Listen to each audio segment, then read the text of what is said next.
Good afternoon, Professor. My name is Connor Adkins. Good afternoon, Professor, and anybody who watches. I'm Connor Adkins, and I'm in the INTS 4350 class, and this is actually my last assignment to submit before I graduate, so this is a very good feeling.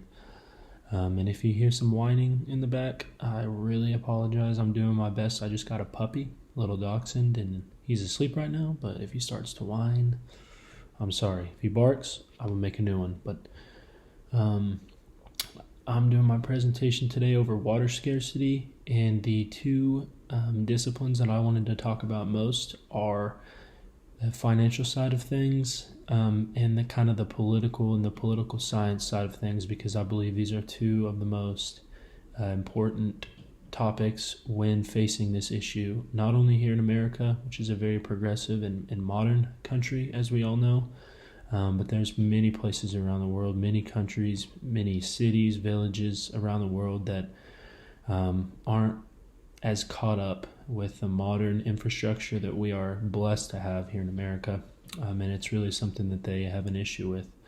I would just like to first start off by, after writing my paper, it was the craziest thing how many people still to this day in the year 2020 die every single day from water that isn't clean. It sounds like such a simple thing that we're so used to, but it's really an issue, a large issue, a lot of places, mostly in children, sadly, in places Eastern Europe, parts of China, Nepal, those kind of areas, and as well as Africa. There are a lot of children and families who suffer from not being able to have access to clean water, and it's an issue that I'm sure we have all seen fundraisers about, and charitable raisings, and lots of work being done to help these places.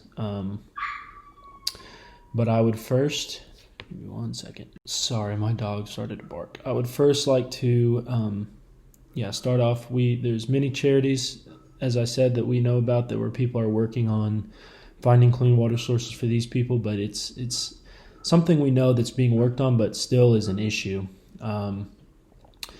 And it's kind of a question of why. Why is there so much money and efforts being poured into this issue, and we still are struggling, and millions of people, literally millions of people a year, are dying either from drinking unclean water or not having enough access to clean water to support their farming systems and their food systems and their communities. From the financial side of things, as I said before about the different disciplines, from the financial side of things, it costs a lot of money. It does. It's not something that's cheap. We get these clean water sources from underground wells, or we can use unclean water from rivers, lakes, possibly sometimes even the ocean, and create that for a clean, reliable water source. But it's not cheap. I've actually been to Rwanda before, my junior year, summer going into senior year, and I was able to kind of see how, while I was there in Rwanda, I was able to see firsthand, like I said, the efforts that these people have to go. There were two or three different kind of villages and communities that I was able to go, and it was more of a mission trip type thing. It wasn't as much for helping with, finding clean water sources, but I mean, per village or community or wherever you were at, there was maybe at best 1 to 2 pumps that would bring up water from wells under the ground. And there would just be long lines where people would wait for hours to fill up their, water jugs or whatever they needed to, provide for their family or their children. And it was just something that we just really take for granted here, but it's very expensive. From doing my research paper, it usually, when drilling into the earth, we have to drill a pretty pretty long ways. And you can only imagine the money and the logistics that goes into finding not only a suitable team to go there and understand the geography of where they're at and be able to successfully drill down into the earth and get water, but you also got to think about, like I said, the money that goes into that. There'd have to be some very serious planning that goes into that. There would have to be a lot of effort put into that. A lot of it would probably have to be outsourced to companies that are not in that area. I don't know, after doing some research for my paper, if there's a whole lot of reliable companies and work crews that can do that in this area of the world.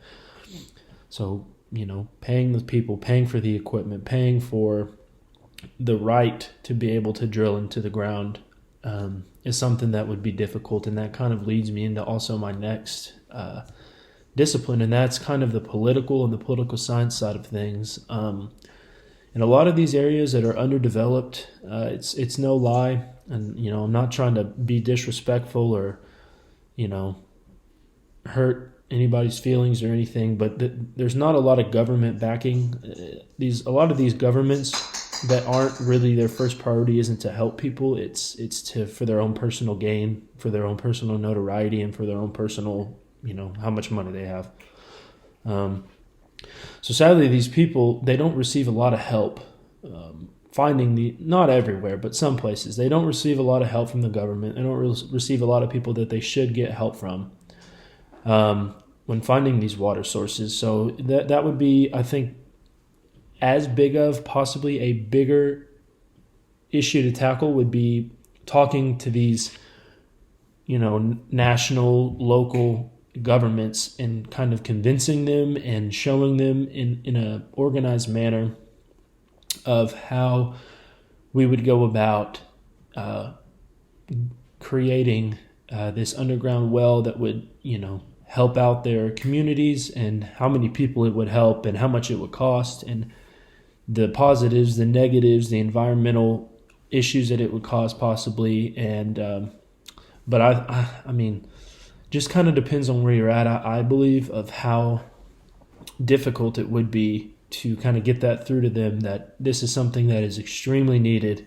And if it is not an issue that is resolved in a timely manner, people will continue to die. Children who their immune systems aren't as strong as adults, they will continue to drink water that is unclean and not good for them.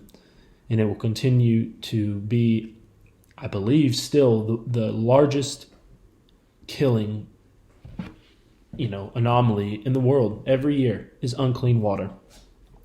And it's just something that we need to tackle, and we need to continue to look into and try to make better as human beings. I think that's our next big issue we need to tackle, as not only just as a person or here in America, but worldwide, is updating and helping these areas that are very underdeveloped into having a reliable infrastructure where they can have cars drive down the road, and they can use sinks and showers and have clean running water. And I know that will be difficult in a lot of places, but I think that needs to be, the next big push that we make as a humankind. I believe that this will increase life expectancy. It will improve a quality of life for millions, possibly billions of people every single year.